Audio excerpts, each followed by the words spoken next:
this is your chance right now. You've got to talk to the park supervisor and see if she's into this. So I made my pitch. They asked me back the next day, and they said, yes, this sounds like a great thing. Welcome now to the Crank Revolution Podcast, your source for cycling shenanigans. Listen now to our hosts, the purveyors of pedals, as we teach you more about cycling every single episode. So sit right back, pop a cold one, and enjoy our show.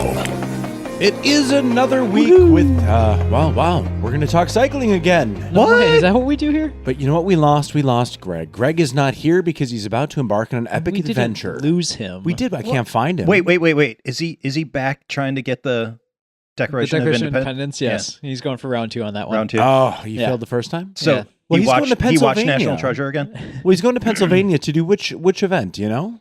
Unpaved? Unpaved. Is that what it is? Ooh, really? 120 miles, was it? Yeah. Well, so hopefully he'll do more than 13 this time. Ooh. Well, we haven't talked about that on the Shots podcast, fired. but Greg had a little bad experience at his last event because he didn't go tubeless. I love you, Greg. Yes. Just gotta throw in the barbs when I can, though. So Dude, from the mechanic's mouth, the importance of going tubeless. Well, Greg's on the gravel podcast, guys. so he has access to our bike shop in Hoffman Estates. He could have gone tubeless at any time. Just saying. Yes. Just I saying. would have gladly set up his wheels, too. So here's the beautiful thing, though. Since we have an open seat, we have another special guest. He's always special, and he's always sometimes here. It's Mike Nichols, the sponsored rider of Crank Revolution. Hi, Mike. It's good to be here. Of course it is. How's your butt doing? Butt's actually doing surprisingly good. And that's not an uncommon question for Jeremy to ask people as they've Pretty much, yeah. introduced them. Well, there's a reason why I ask. Is Mike may or may not have just completed, we're about to find out from him, one of the most epic rides recently that you've done? I would say one of the more epic rides, yeah. So, Mike, Natchez Trace 444. It's Yes, sir. 444 miles in 44 hours. You have A to lot of complete or you fours. drop. That's correct. That is correct. We Did you do it in 44? We did it in 39. Why do you keep saying we? Yeah. Well, because someone was with me, Jeremy. Who might that be? Well, if you're Was he asking riding me, am I next to now you? speaking? No. It was a bit of endurance for myself, too. I got to drive for 39 hours. Mike finished the 444 miles in 39 hours. And he's going to catch us up on that today. Well, Yes. Can I ask one question, though, first? Absolutely. Why? Why not? If you have to ask why, you're not into it. 130 miles. I get 130 miles. Okay, 130 miles, attainable. So, Mark, okay. actually, there was a grudge match going into this, so I needed to get this one done. So there were reasons why. Okay. I can't tell you why I wanted to do it the first time, except just see if I could do it. So this was my third time attempting a ride on the Natchez Trace. First time was actually this event. It was the 444. That time did not work out so well because as we were coming into north of Jackson, Mississippi, Hurricane Nate decided to pay us a visit. So that kind of ended the entire ride. In fairness, though, see how I can hear the saltiness in your mouth, and here's why. You didn't consider that an Hurricane official. Nate was carrying salt water. For the record, you were a qualifier to Ram that year because they cut it short. You did finish, but you didn't feel like you finished, did you? No, I did not ride the full event. I was an official finisher. Did you throw that medal out, or No. Did you hang it upside down? No, I went out and I ordered my Ram qualifier sticker and my Ram qualifier T-shirt. So I ordered those things. Now I take great pride in that, but it's still, finishing on a technicality isn't the same as doing the whole thing. I understand that. There's a huge thing in that. But let me ask you this then. So that was the 444. The second time you went back, so that wasn't that event, was it? No, second time I went back was last year. So they were doing a 1,000-kilometer brevet on the Natchez Trace. Right. That was a 3-day ride. Had a great first day on that event. Was first into my overnight control. Everything was going great. But we've had discussions before about saddle sores. No, yeah. That was where your whole world was flipped upside down. No, from the bottom of it. It became a multi-month preoccupation with saddle sores and how to avoid them. But so now, as that was a self-supported brevet, you didn't have Jeremy driving behind you as support. So Uber? What'd you do? So they did have cars roaming. Okay. They had cars roaming. And so I knew that they were going to be handing out water at a certain point. And if I could make it there before they left, right? Okay, I yeah. had a ride. That's true. I had a ride. I'm just One- trying to feel like I had to hitch a train and then hop a boat and, this kind of planes, trains, and automobiles. Yeah, it without was riding a no, bike not to get there. It back. could have turned into that. Yeah. An But- epic adventure.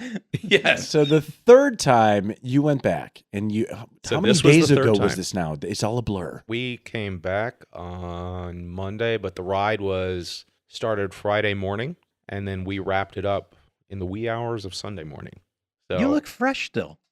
I would still be like crawling on my knees trying to find a bed. I got through The it. thing that really amazed me, though, is there was something you didn't really reveal to a lot of people prior to doing a 444-mile race. Now, we have to question your mental health a little bit because just a few weeks before, you possibly really hurt your hip. Yeah, so I went into this not sure if I had broken it or not. Yeah, so with a broken hip, or possibly, let's just do 444. And when I asked you, I'm like, well, are we really going to do that? You're like, oh, I'll just fix it when I get back. The road had beat me once. The road had beat me twice. Now I fall off my bike and do something stupid 3 weeks out. No way am I going to let that stop me from getting even with this damn road. Well, I knew that it really bothered you when everyone who was named Nate, you were just really rude to for like 2 years. No, but here's a question. So this time you did call me out. I did crew chief for you, which was really, really awesome. Your second time. So first time apparently was not enough. You were didn't Well, learn from the it first turns time. out that I really like doing those events with you. What can I say? So let's break the suspense here. Ready? The Natchez 444. Did you finish? I did 39 hours. 39 hours. So that's 5 hours under the actual cutoff for the event. Yes. Wasn't clear if it was going to be that way or not. There were times when it felt like it could have been a lot better than 39 hours.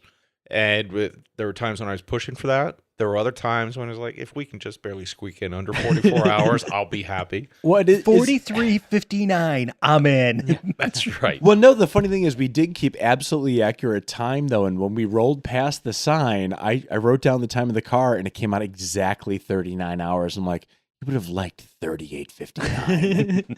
But I couldn't lie. You pointed to the sign. I took the time. That's true. That's true. The last 50, it looked almost like a foregone conclusion I was going to finish this thing. The last 50, it was also a foregone conclusion that any time goals I had outside of just finish Okay. had kind of gone out the window. So, Okay. Can I ask? Yeah. What time goals did you set for yourself? actually, so I was looking at one point, I was touring with like a 38 hour. Okay. And then I'd gone in and I told the organizer I would make 40 likely. So, and that was still well within. Mm-hmm. Yeah. But I had originally I'd hoped to come in about 1 a.m. One came and went. So in that last 50, all motivation just went away. So that final 50 miles, you come into the bluffs. I was thinking you hit the final 50, you're headed down toward the river. It's all downhill for 50 miles. Exactly. Sounds Not great.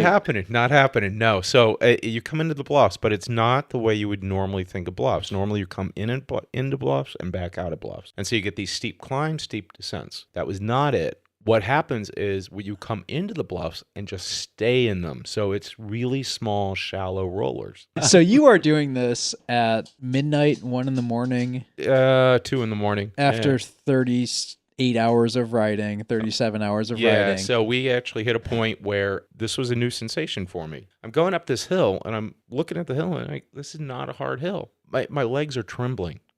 Yeah, actually watching your legs just tremble and shake and twitch. It was weird. It was like, this is wrong. So I get almost to the, you can see the top from where I'm at.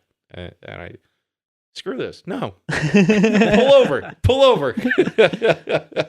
I'm going to take a break. Just let the legs stop trembling. That's a fair. Yeah. But it's also like my experience riding at those wee hours where there's not much light, especially right in the middle of nowhere. Hills get really they seem to just keep going because you can't really. I couldn't really see the top sometimes. You they do. just pedaling uphill. I've gotten where I will go kind of almost meditative. Not knowing where things start and stop is actually not bad because you just kind of focus on the wheel in front of you, right? Or the first few feet in front of you. 10 feet. Now, where it does kind of play with you is then you get a good descent going.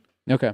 Oh yeah, in I think it's pitch real black. exciting. Yeah, oh yeah. Yeah, and There then could be a right-hander coming up, and you have no idea. yeah, it starts to feel like a tunnel. Yep. You're coming through a tunnel. Look, so all you have is your headlight, and it's just this focused point beam light, and that's all you get. Well, I got so excited at one point because I was sitting there and I've been driving behind you at that point maybe 35 hours or something like that. Yeah. And I was trying not to hit you in the rear the whole time.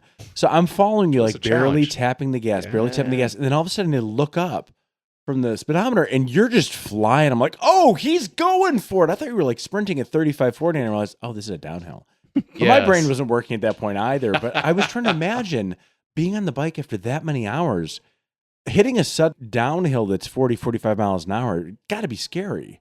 Were you hallucinating at that point or what? I was seeing double on the center lines. So, and the shadow image on the center line. So as we're coming through, when I wasn't looking directly at it, started to take on a certain depth.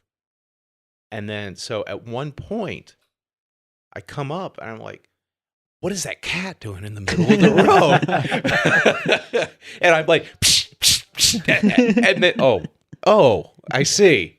And then thereafter, I would still see it, but then I knew, okay, It's just not there. Yeah, it's not there. I honestly, at one point, I literally dropped back, crossed the center line. I'm like waving Jeremy up in the car, and he's not responding right away. I just stay in the left lane, keep waving him up. He comes up, all for me to just, I don't want to ride my bike anymore. Yeah, that was the weirdest thing. We hadn't communicated in a while, and you're just waving him like, is he waving at me? And then I realized I had to whine. I had to whine at that point. I was so tired. I was like, is he talking to me? And like, who else is around? There's no who one else for is probably signaling 20 to? miles. You're pulling I a De told him, Niro. I don't want to ride my bike anymore. And I'm like, well, dude, you got like a few miles left. Just go. The thing he did that was brilliant. So I was dogging it. I literally just dogged it. After 436 miles, Mike starts dogging it. You know, that's just Exactly. such a lazy person. I'm like pedal stroke, pedal stroke, pedal stroke. So we knew at this point that there are two people behind me. Okay. We knew that. So I'm thinking, okay, I'm not going to be Lantern Rouge, and that's really the only goal at this point. Don't be Lantern Rouge. Don't be the last one in. Jeremy drives up behind me. No explanation. No further explanation then. So we've got two riders behind you coming up. So then I start laying in, and then I wasn't going like fast by like normal Wednesday night standards. You picked but up. You definitely picked up. I was probably maintaining in the flats. I was probably maintaining 17, 18 average, and then getting up into the 20s on the slight downgrades, and which was significantly more than what I'd been doing. Got through that, and then that was a few minutes, and then we went about our way and got back on the bike and kept going, and then we finished it out.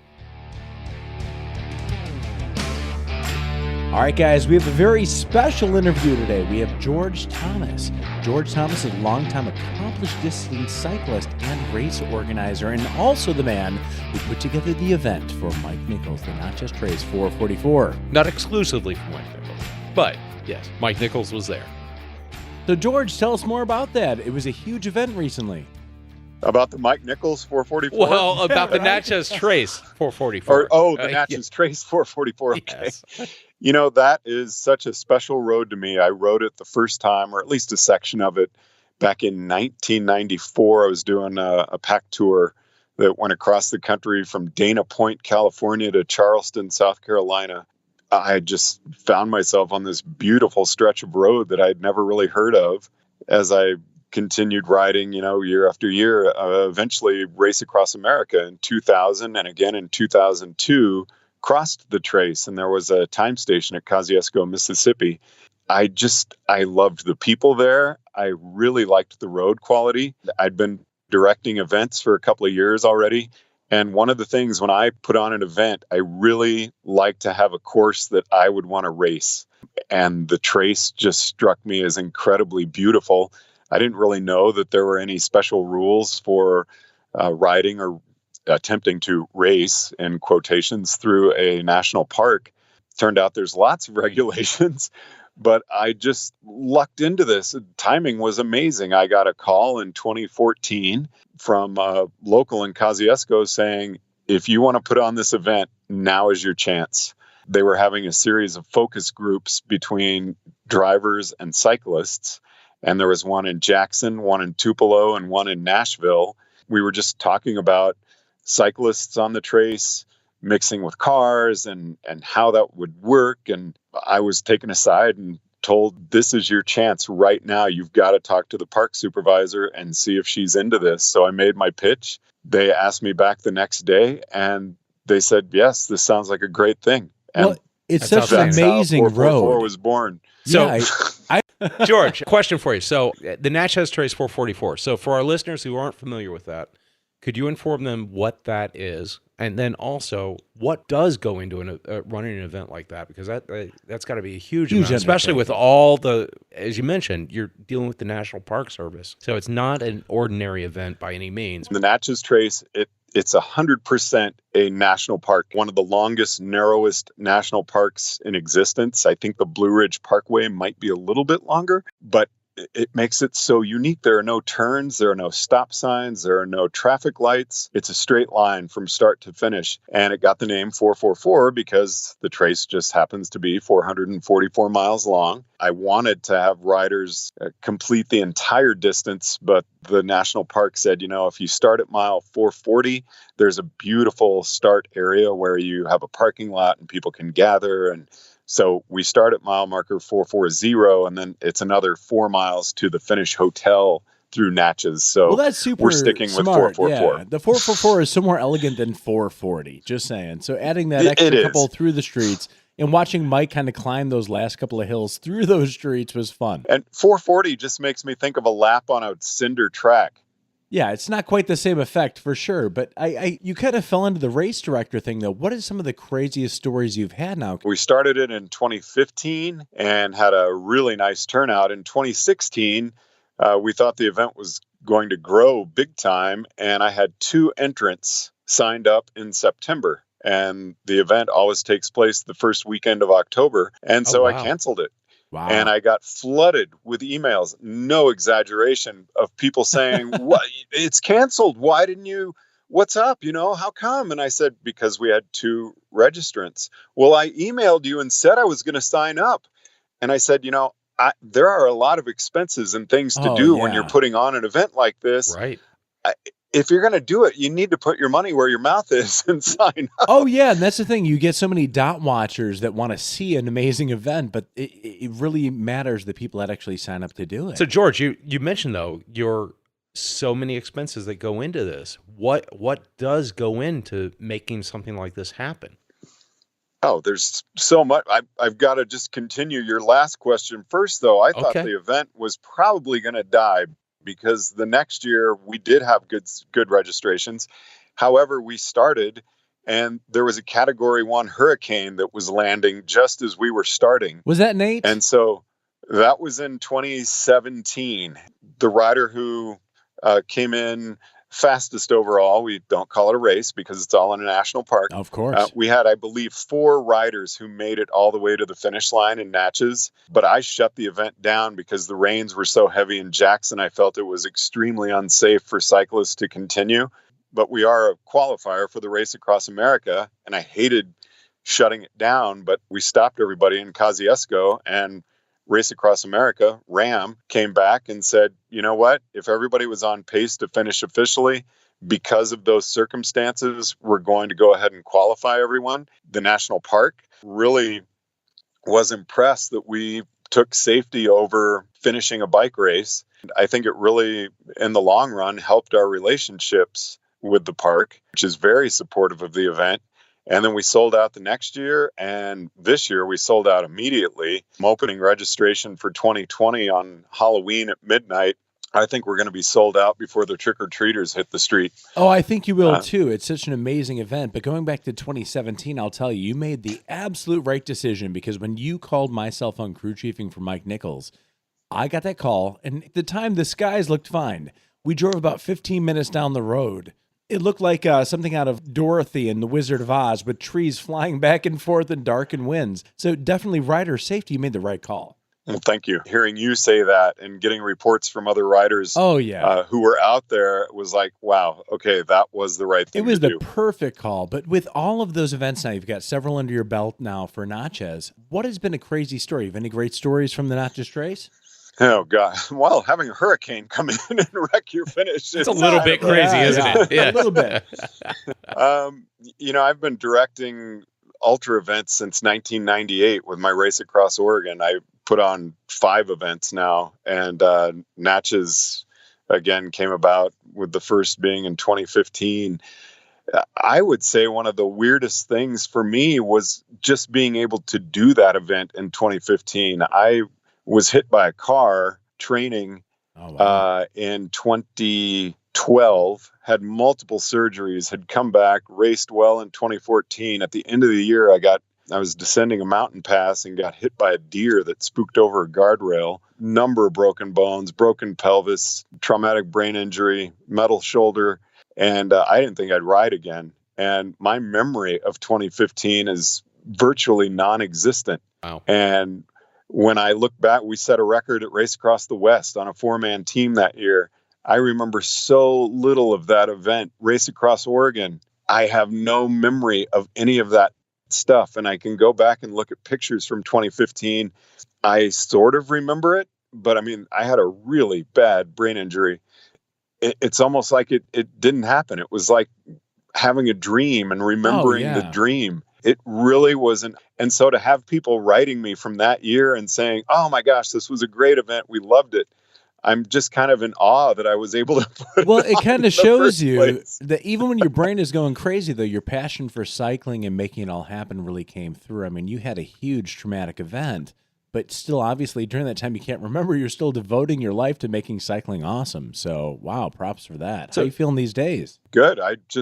I rode over the weekend and had one of the best rides I've had in a few years. I felt amazing, and it's gotten me really excited about competing in Race Across the West again next year. Outstanding. George, I got to ask, though, so you're mentioning that there was this accident that you had that led to this serious recovery, and there are a lot of races you don't remember, but it was actually an accident that brought you into cycling as well, wasn't it? It was back in 1984. I grew up a runner and lifelong runner, and I was picking up my best friend from high school.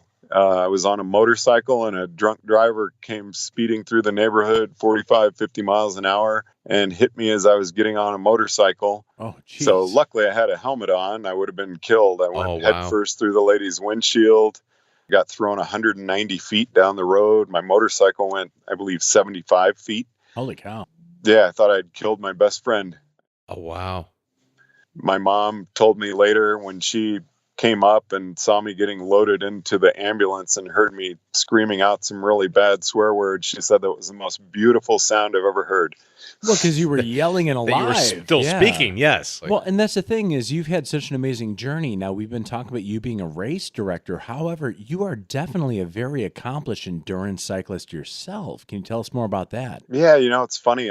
I used a bike to rehab. I thought I was going to lose one of my legs and couldn't walk for a while. And that's how I started cycling. Was I obviously couldn't run anymore. So a friend loaned me an indoor trainer, and we set up a bike on that. And I started spinning, and then I got out on the road, which was very scary, but I did it, and I really enjoyed it. And eventually entered a bike race, and I was just a different person in a bike race than I ever was as a runner. As a runner, I would go into a race and feel like I was competing for 5th or 6th place. And on the bike, I wanted to win, which was a really awesome feeling. Throughout the time of regular bike racing, crits and road races and time trials, and which I loved, I just happened to see an article in Bicycling Magazine about the Great American Bike Race and photos of Lon Haldeman riding in the dark. And then it came up again in 1985. I picked up a winning, and there was Jonathan Boyer winning Race Across America. Great American Bike Race had changed its name.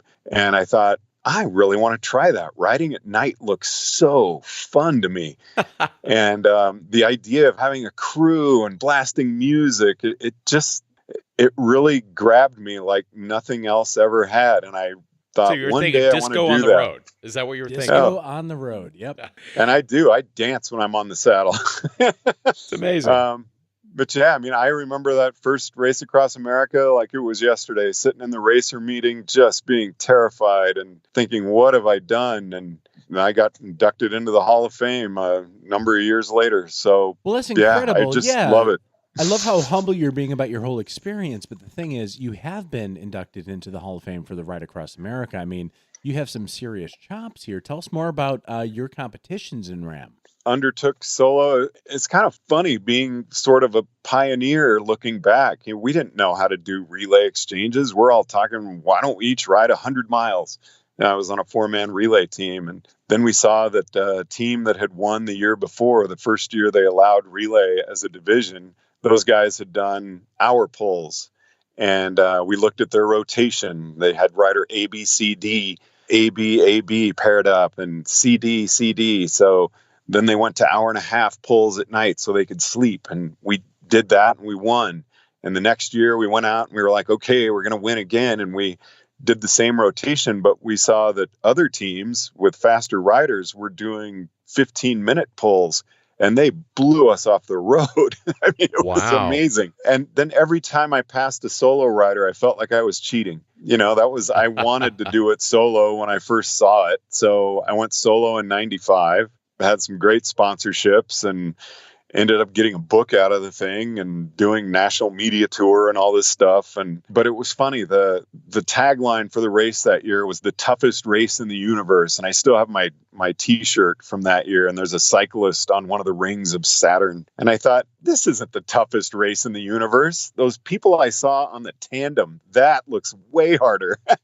Oh yeah. But you have a story on a tandem yourself, don't you? So I made up my mind to do RAM on a tandem, and I did it in 2000 and then again in 2002, and was going to hang up my RAM spurs after that one. And at Race Across Oregon, I noticed that people doing 2-person relay looked like they were it just seemed like such a great mix of ultra and speed and fun. And I watched them and I was like, that looks awesome. I want to try RAM on a 2-person team, and no mixed team had ever finished. So again, we didn't know anything about strategy. We went out and we're doing 2-hour pulls. And the woman who eventually became my wife, who I'd done RAM on the tandem in 2002, we became the first mixed 2-person team to ever finish. Well, you must have been a really good team then. She's really good. We loved it. It was kind of the perfect race. I was like, I don't want to come back and do this again because that one was just so good. I don't think I could top it. Well, and that's kind of the thing, too, is with your experience both on both sides now, from race directing and also being an athlete in it, I have to tell you the story with Mike in the last 50. At one point, he flagged me up in the car. Is he talking to me? Like, there's no one else on the trail, but he's waving to me. I pull up next to him, and he looks at me and goes, I don't want to ride my bike anymore. And there was probably like 30 miles left of the 444. Did you ever have a moment when you were doing Ride Across America or something where something seemed so tough? I do have to correct you. It is Race Across America. Yes, Race Across America. There you go. Sorry. So with Race Across America, did you ever have a moment that was really tough? Oh, every one of them. I've wanted to quit. If you're not pushing that hard, you're not pushing hard enough. Yeah. There are going to be those dark moments, right, George? There are always those dark moments. It's ugly. You lay yourself bare, and it's like, do I like what I see? I literally will have an out loud conversation with myself and just say, if you quit right now, this is eventually going to be over. Whether you've got a day, 5 days, whatever remaining, that time is going to come to an end. And when that's over, are you going to look back and think, gosh, if I had just stuck with it, I could have called myself a finisher. And if I drop out, I'm still going to be pretty sore for a while. Is it bad enough that I can look myself in the mirror and be okay with quitting? And I never hit that spot. It was always like, no, you got to keep going. And I've had people say, how can you do that for no pay? And I'm like, you could never pay me enough. Money would not motivate me to finish that. It's got to be just this deep, burning, I have to finish this thing, at least for me. So now, what are some big things you have coming up on the big horizon for the next year? Right now, I'm really focused on my job up at the ski area. I'm training and staff development person, and I just love, I will never forget when someone said, oh, we do this because we love skiing. And I was like, I don't do this because I love skiing. Yes, it's one of my favorite things to do, but I do this job because I love teaching. I really love interacting with people and seeing people have a great experience, whether it's at an event I put on or up on the hill. Have you tried putting skis on a tandem with your wife yet and racing downhill? Absolutely not. I would like to stay married. What are some of the ways we can follow your adventures? Yeah, my background is actually in radio, and looked around back in 2012 and didn't see a lot of cycling podcasts. So I started Over the Top Radio. And because people said my finish parties were over the top and I was turning 50, and I thought Over the Top sounds better than Over the Hill. And that really took off. I ended up following the Pro Peloton, doing daily reports from the Giro and the Vuelta. awesome. And it was a lot of fun. And then I connected with a guy on the U.S. ski team and started working with the U.S. ski team in podcasts. And I was looking around and I didn't see any ski instruction podcasts. So I started one of those and ended up getting picked up by Professional Ski Instructors of America. I have First Chair, which is out. Podcasting has really become a big part of my career. That's great. All right, so George, I want to thank you so much for being on the show today. Between your race directing and your personal accomplishments being inducted in the Hall of Fame, it's amazing to see the passion you bring to all your cyclists. Thank you so much. I really appreciate you asking me to do this. It's been a lot of fun. It's the end of the season. If you want to be able to do that next year, it's a good time to think about indoor training. The thing it everyone is. loves and hates or hates to love. Indoor training. Mike, do you do it? I actually do. With what? What do you use? So I'm actually a big Peloton guy. So I like an instructor sitting up there telling me what to do. So you have Do an you own a instructor at home? Peloton? I don't own a Peloton. I cheap out on buying the bike. But But they that's have, the most important part of the Peloton, to No. have the bike. they have the app. And the app runs off of heart rate, Okay. cadence, power. I can get that on any indoor spin bike. I thought you just hired a Peloton trainer, and they They came to come your over to the house. house. Come Yeah, over and- yeah. I'm filthy rich. They just drive. They fly out from New York. Well, so and- you leave your home, though, to actually do your training then? You go to a Y or... I usually go to the YMCA and I use the spin bikes there. I like the pain cave is less painful when you're not. I like to share my pain. Well, for a lot of people, I think this is the time of year where, especially in the bike shop, we start seeing people asking about indoor training. And there's a lot of different ways that you can go along the way. Now, Mark, do you indoor train? Yes, I indoor train. I use a wheel-off direct drive with Zwift app or Sufferfest or Trainer Road. TC, do you do the winter trainings indoors on the trainers? No, not anymore. What do you do instead? There's no option other than to be in a I basement go right staring- outside. So TC, I just have to ask, We're- how long have you been riding outside? 10 Every years. single day. 10 years. Okay. Okay. Yeah. Okay. I just wanted to just double check to make sure that predated going to Utah. That's true. Yeah. Okay, Yeah, so so Okay. riding outside. Oh, that's yes. it. Yeah. Yeah. Well, since TC doesn't do it, and I've done very little, but I know quite a bit about trainers, though. Take us through some of the different trainers. Okay, so some of the different trainers. There is the basic trainer, which looks like an A-frame. But is that military? Yes, basic trainer. It looks like an A-frame. Now, there are 3 different types of that trainer. You leave the wheel on. It is connected to the A-frame, which is connected to a flywheel, which is causing resistance. So the first one, the most basic one, is a magnetic trainer. Just like it says, it's a magnet inside. And the closer that the magnet gets to the flywheel, the more resistance you got. Very linear. 1 speed. That's it. Science! So That's exactly. 2. Number 2 is the fluid trainer. Instead of just a giant flywheel, there is actually a cylinder that is filled with fluid, and inside that fluid is a flywheel, which can bring back a little bit of history. Before that was the wind trainer. Yeah, wind trainers. TC, come on. I Oh, know you so like the loud. wind trainer. I once So sold a loud. wind trainer when I worked in Chicago to a gentleman who was taking it to his apartment, and he brought it back the next day. He's like, "I woke everyone up because it sounds like an airplane turbine." So what a wind trainer Yeah. is that instead of fluid, it's just a giant fan in front of you. You are really, really cool and nice temperature as you pedal faster. So loud. But fan designers try to make them quiet. Well, James like the Dyson does, Yes. but yeah, this is not a James No, this Dyson is a But Sure, you're invention. that trying to Boeing- create resistance, not cut Yeah, through so the this air. is just a Boeing in your living Yeah, room. wind trainers are the lowest cost. The because lowest cost. Yep. For They a are reason. deafening. Yes. So what are we looking at then? Because I really do think, though, if you're not going to ride outside like TC, and that's a whole different thing we'll touch later, what price range can we expect for something that's going to be either air, which we don't necessarily want, all the way up through that mag, and then the fluid being the most expensive? So what I've referred to the original ones, though, the air, the fluid, or the magnet, Mhm. would be dumb trainers. It's That not is correct. necessarily what the industry calls them, but what price? I see those sometimes from $150 to $300. Would you say You that's can, fair? yes, and that's very fair. You can actually go a little bit cheaper depending on the brand. Now you can go about $100 is where I see a lot of mag trainers, and you can go up to about $250.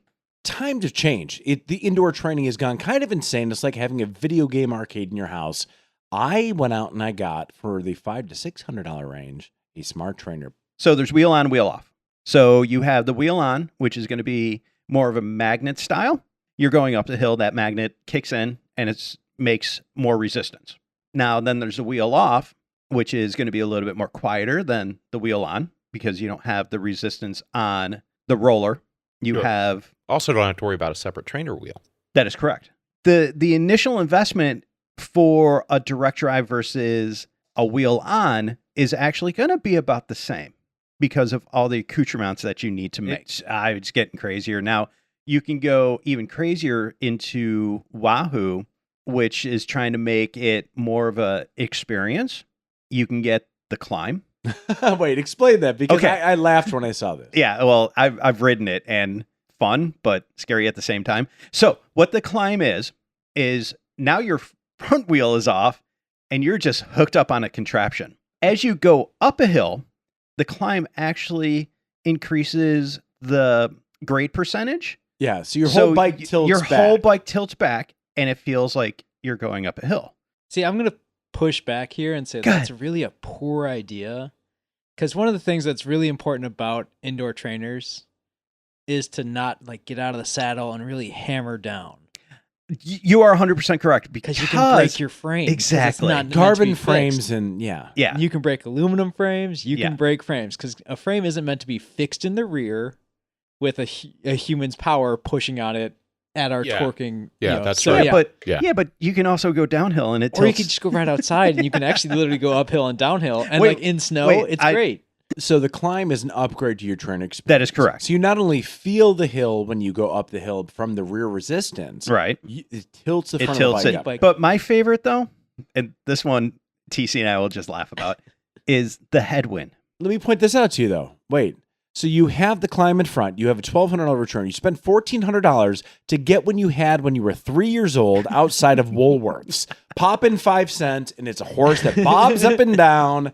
You've basically created like one of those hobby horses in your house. Oh, that brings back It's memories. true. Back to the headwind though. I mean, this has been it's been a thing and it's been Yeah. around because before there was the headwind, when you had your rollers set up, and so rollers is another type of indoor trainer where you're actually riding your bike. And so if I was to indoor train, I would be riding rollers Now, why would you ride rollers? because I'm actually riding the bike and I can get out of the saddle. You practice on holding a line. That's actually pretty impressive. You Yeah. can get out of the Oh, saddle. Well, it takes balance. Well, unlike it's- a trainer. that is correct. It takes balance.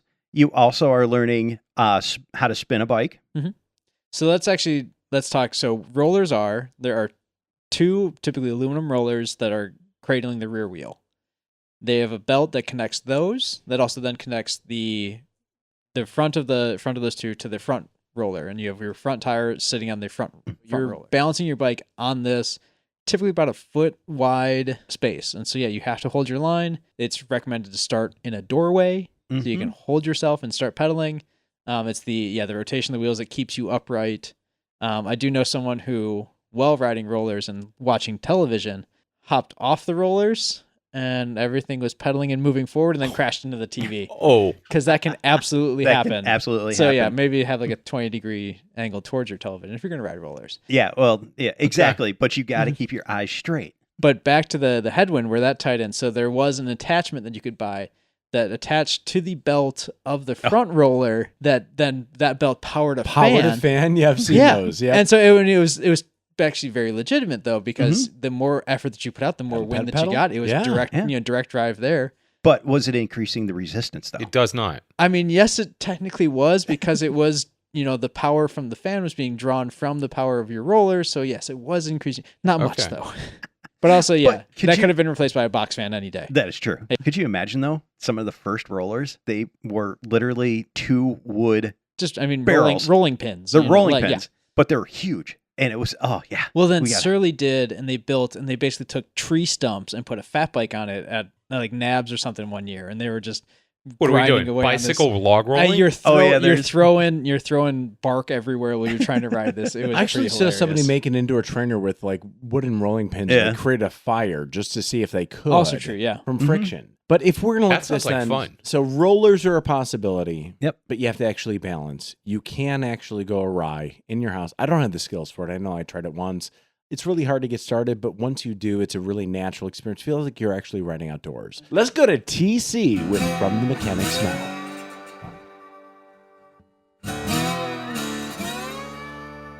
Hey guys, TC here, and today's tech tip is actually directly related to trainers. When you're going to be riding a trainer, there are some things that are very important that we have not touched on yet. They do make a product called a sweat net. And a sweat net is a very important thing because when you're training indoors, you're going to sweat a lot, especially if you don't have a headwind or a fan, because all that sweat just kind of pools up and just drops down directly onto the bike. So I have seen riders who came in after a hard winter of training with a seized headset. And that's because all of the sweat from them poured into that bike and then just rusted and corroded everything away, which could have been solved with a $20, $25 sweat net, which just is a nice little towel that covers everything. They have them now with a phone holder, makes life a lot better. So sweat nets are a really great idea. Also, trainer tires. Trainer tires are really important because your tire that's meant to be ridden outside, one, if you've been riding outside on it, probably has some road debris, and that can definitely damage the roller that's on your trainer. Also, trainer tires are only meant to be ridden on there because they're meant to deal with that heat that's produced from the contact of the roller to the tire. Trainer tires are a really great idea to save your trainer, to save your tire, to save kind of all that heat and everything from building up. Also, sweat nets will protect your bike and some of the bearing points from the corrosion that can happen from your sweat falling onto them with excessive indoor training. And this is TC, and that's From the Mechanic's Mouth. Sweat net's very important, and this is coming from an absolute necessity, especially if you train in your living room and you don't have a sweat net and your wife steps in the puddle of sweat. Yeah, if married, it it's- becomes a it's- necessity. Yeah, Yes. it becomes a necessity. We have two really categories, though. You can go the trainer indoor route, but every single holiday, I get 1 million ads on YouTube from Peloton. Peloton trainers, like every single time. So you can have that stationary indoor training bike that can't go outside. You're spending a lot of money on it. And they've got apps. Yes, they have classes. I know you're a big fan, Mike. TC, you have a couple of things you think people have to own. Obviously, one is a sweat net. Sweat net, trainer mat. Why a trainer mat? Trainer mat comes from my experience living in Chicago, living in a 3-flat. And as soon as I got on my trainer and started spinning, and then heard my downstairs neighbor Broomstick. storm upstairs. No, she just stormed upstairs and was banging on the door. And the vibration that goes through the trainer into the floor and then awakens all of the demons below you. The Kraken. The Kraken, yes. Or Cthulhu, I think was. But a trainer mat helps to one. It also, with Merc and your wife stepping in a sweaty puddle, the trainer mat would have helped because it provides a more specific area as to where you are training. And you got to remember to roll that up, though. Yes, or wipe it down, or wipe it down. One thing I did notice that a lot of people don't think of: if you have hardwood floors and you consistently sweat, you will see damage to that clear coat within a couple of weeks, and it's not good. No. And you can always tell the people that don't get the mat too, because if you use a regular tire, my favorite thing is people go, "There's a whole spray of just black jet across the room." Well, yeah, that's little bits of your tire flying off. So trainer tire is a harder compound. Because the tire's technically actually melting and then separating and then melting. It's like making cotton candy off the back of your wheel if you have enough power. So definitely get that trainer tire. Everyone's don't like, I'll eat just it. use it. Yeah, don't eat it. I have to tell you this because I know, Jeremy, you would be the first one to be like, oh, I think that's cotton candy. Is it a goo or is it a tire? Get your roller, get your dumb trainer, get your smart trainer, get your front block, get your sweat net because you don't want to seize up that front headset. The headset. It was great. Yeah, hammering things apart. Which is To basically, start your season's never fun. for the layman, you're steering. That has been Crank Revolution, back with Mike Nichols and talking about indoor training. Any final thoughts? Ride more bikes. Yeah, ride more bikes outside. Have a great night, guys. Have a great week and see you all next time. Check out Crank Revolution Media to follow all our new things coming up. Oh, my friends, that has been another episode of the Crank Revolution podcast. First thing we'd like to say is thank you. Thanks for being our listeners and sharing the show with your friends. Leave us a rating or a review wherever you get your podcasts. We love the feedback. You can reach out to us by email at crankrevolutioncycling@gmail.com and find us on Facebook at Crank Revolution Media.